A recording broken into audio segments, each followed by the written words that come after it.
ሰን አንተ ግን በትዳርህ ደስተኛ ነህ?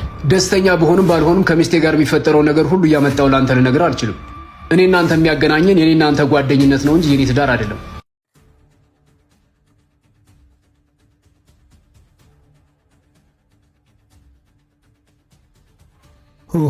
ስማኝማ ሰን፣ ሚስቴ በጣም እያስቸገረችኝ ነው። ቤት ውስጥ ሰላም ከጠፋ ድፍን 3 ወር ሞላኝ።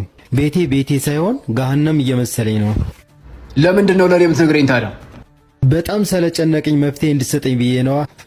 ምክንያቱም ሚስቴ እኔ ማላቀው ብዙ አስቸጋሪ ጸባይ አላት። ይቅርታ እንዴ፣ የሚስትህን አስቀያሚ ባህሪና ድክመት ለእኔ መተህ እንድትነግረኝ አልፈልግም። እንዴ ለምን? ጓደኛ አይደለህም እንዴ? ምክንያቱም ስለማይመለከተኝ ነዋ። ይሄ የሁለታችሁ ጉዳይ ነው እንጂ እኔን የሚመለከት ጉዳይ አይደለም። ሰን አንተ ግን በትዳርህ ደስተኛ ነህ? ደስተኛ በሆንም ባልሆንም ከሚስቴ ጋር የሚፈጠረው ነገር ሁሉ እያመጣው ላንተ ልነግርህ አልችልም። እኔ እናንተ የሚያገናኘን የኔ እናንተ ጓደኝነት ነው እንጂ የኔ ትዳር አይደለም። የሚስትህን አስቀያሚ ባህሪና ድክመት ለማንም ሰው አትናገር፣ ለእናትህም ቢሆን ማለት ነው። በጣም ከአቅም በላይ ከሆነ ደግሞ ራሱን ትዳሩን ለሰጠህ ለባለቤቱ ለፈጣሪ ንገረው። ጨንቆኝ ነው እንጂ ፈልጌው እኮ አይደለም።